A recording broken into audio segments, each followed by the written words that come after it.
Hello बच्चों, आज हम लोग स्टार्ट कर रहे हैं आपका ब्यूटीफुल सब्जेक्ट फिजिक्स। यस, आपके दिमाग में बहुत बार एक क्वेश्चन आता है कि सर फिजिक्स क्या है basically. What is physics? Physics का मतलब होता है study of event of nature.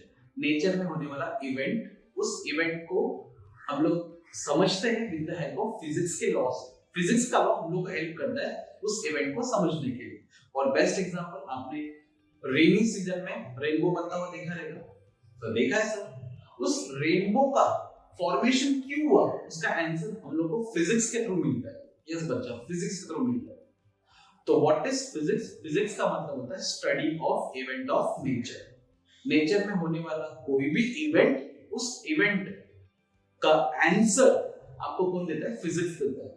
Physics का अगर आपको कोई भी लॉ समझना है बच्चा, कोई भी लॉ समझना है, तो आपको पहले फिजिकल क्वांटिटी के बारे में समझना पड़ेगा। आप इसको इग्नोर नहीं कर सकते, आपको समझना पड़ेगा कि टॉपिक इतना इंपॉर्टेंट क्यों है।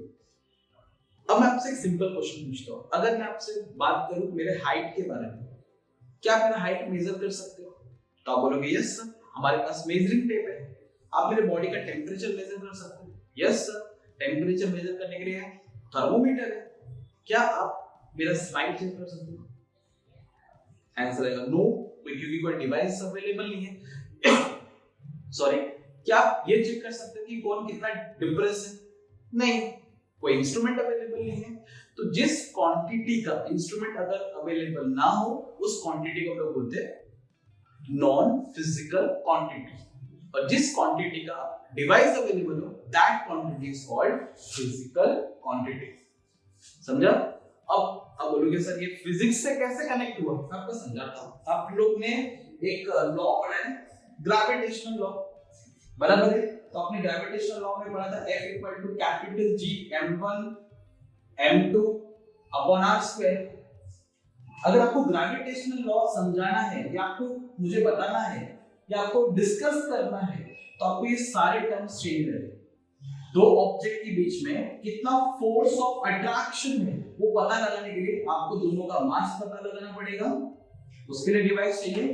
दोनों के बीच में डिस्टेंस, उस डिस्टेंस को मेजर करने के लिए डिवाइस चाहिए। और ये सब क्वांटिटी किसी ना किसी इंस्ट्रूमेंट के थ्रू मेजर हो सकता है। ये कैपिटल जी भी मेजर हो सकता है। तो ये सब क्वांटिटी कैसे है? Physical quantity. और इन्हीं फिजिकल क्वांटिटी का यूज करके मैंने ग्रेविटेशनल लॉ बनाया है। वो ग्रेविटेशनल लॉ आज इतना सक्सेसफुल हुआ क्योंकि उसके अंदर आने वाले हर एक क्वांटिटी का प्रॉपर इंस्ट्रूमेंट अवेलेबल है। समझा आपको? आपको ये क्लियर हो गया रहेगा कि फिजिकल क्वांटिटी क्या है। विदाउट फिजिकल क्वांटिटी आप कोई फॉर्मूला नहीं बना सकते, और अगर आप फॉर्मूला नहीं बनाओगे तो आप किसी को एक्सप्लेन नहीं कर पाओगे। करेक्ट? हम लोग नेक्स्ट वीडियो में मिलेंगे कुछ नए टॉपिक के साथ।